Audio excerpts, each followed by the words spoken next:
हम देख रहे हैं बुहरान की एक कैफियत पाई जा रही है। इसमें इन महाजों पर क्या मामला बनेंगे, आगे जाके मंजरनामा क्या बनता है, इस पर बात करने के लिए इत्तेशामुल हक साहब सीनियर एनालिस्ट हमारे साथ हैं। उनके साथ साथ हमाद रुहेला साहब ने हमें ज्वाइन किया है, लीगल एक्सपर्ट और सीनियर एनालिस्ट भी हैं। दोनों को वेलकम करते हैं प्रोग्राम में। इत्तेशाम साहब, ये सबसे पहले तो नेतन्याहू साहब जो प्रेसिडेंट ट्रंप को कह रहे हैं कि फ़िलहाल इसे डिले कर दिया जाए ईरान पर अटैक को, आप कैसे देख रहे हैं इन रिपोर्ट्स को, कैसे असेस करेंगे? ये जेन्युइनली ये कहा जा रहा है या ये शायद हम ये देख रहे हैं कि पोस्टरिंग ये की जा रही है लेकिन अटैक ये फ़िलहाल कर देंगे?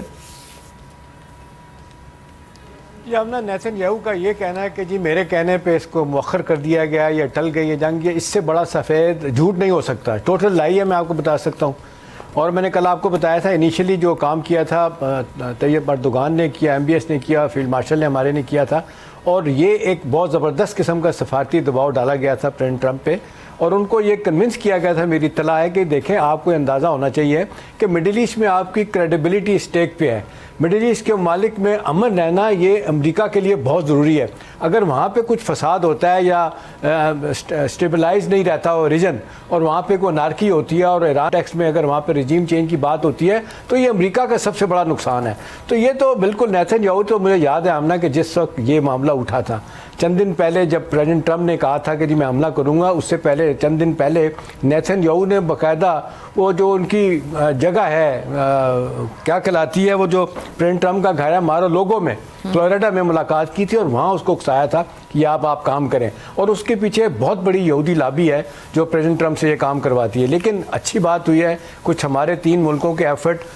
और फिर यह कि उनको कन्विंस किया गया। और अच्छी बात है कि जिस तरीके से सलामती कौंसल के इजलास में आपने देखा कि अमरीकी मंदूब ने जो कहा है कि जी हमारे पास सारे ऑप्शन खुले हुए हैं, और ये कि जी अब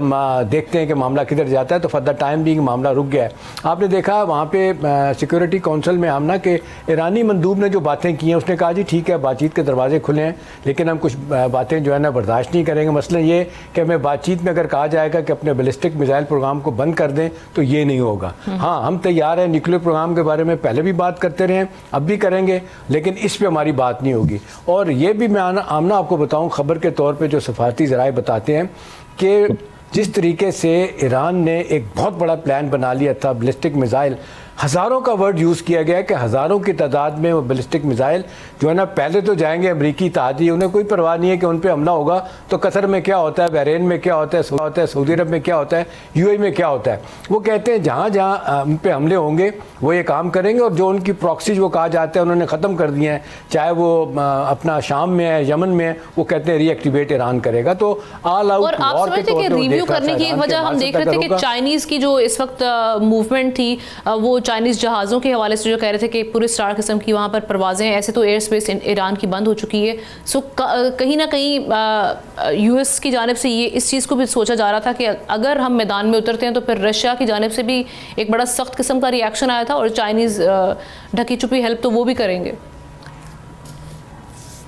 देखिए हम ना ऑप्टिक्स के हद तक तो ये मैं बात मान सकता हूँ, लेकिन अगर आप कहें कि जी ईरान की सपोर्ट में बाकायदा चाइना और रशिया मैदान में आ जाएंगे तो ये नहीं होता। मुझे नहीं लगता, दूर दूर तक ना ही आप सफारती ज़राए या जिन लोगों से हमारी मुलाकातें होती हैं वो ये बता रहे होते हैं, क्योंकि बहुत खुद चाइनीज़ जो है ना वो एक तो वो लड़ाई झगड़े से बहुत दूर रहना चाहते हैं, और फिर उनको अंदाज़ा है कि एक दफ़ा इस दलदल में फंस गए तो हमारी जान नहीं छूटेगी। और सबसे इम्पॉर्टेंट बात है आमना, एज वी स्पीक अमेरिका को कोई मुल्क टेक ऑन नहीं करना चाहता। अभी देखें जो जल्जला आया हुआ है अपना नेटो ममालिक में, ठीक है थोड़े थोड़े जनाब अपने भेज रहे हैं डेनमार्क में और उधर क्या कहते हैं ग्रीनलैंड में अपने सिपाहियों को भेज रहे हैं, लेकिन अंदर से वो हिले हुए हैं कि अगर ये प्रेसिडेंट ट्रंप ने फैसला कर लिया, जो कि एज वी स्पीक वो कहते हैं कि मैंने लेना ही लेना है, चाहे हार्ड तरीके से हो चाहे आसान तरीके से हो, तो मेरा ख्याल है ये प्रेसिडेंट ट्रंप के बारे में तो उनकी अनप्रेडिक्टेबिलिटी बारे में तो कुछ नहीं कहा जा सकता। हाँ, कुछ लोग उनको जो कह रहे हैं कि पहली मरतबा उन्होंने, ये भी एक खबर है आमना कि पेंटागन और CI से हट के थोड़ी सी बात स्टेट डिपार्टमेंट की भी उन्होंने सुनी है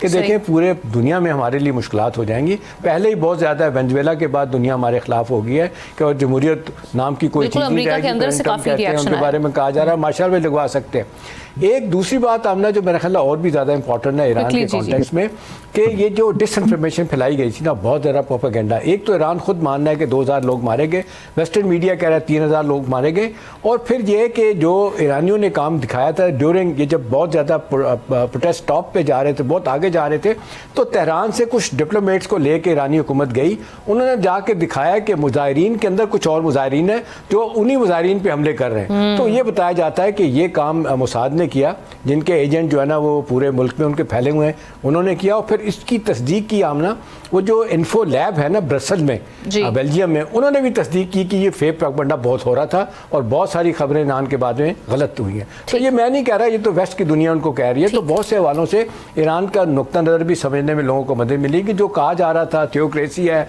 जुल्म ज्यादती, हम भी कहते हैं हो रही है, ख़वातीन के हकूक़ कोई नहीं है, बुनियादी हकूक़ नाम की कोई चीज़ नहीं है, इकॉनमी डूब गई है, उनका ईरानी रियाल कोलैप्स कर गया है, ये अपनी जगह पे है। लेकिन दूसरी तरफ ये भी कहा जा रहा है कि जी मामलात को बेहतर करने के लिए एक और ख़बर भी है कि इस वक्त वो कहते हैं कि जो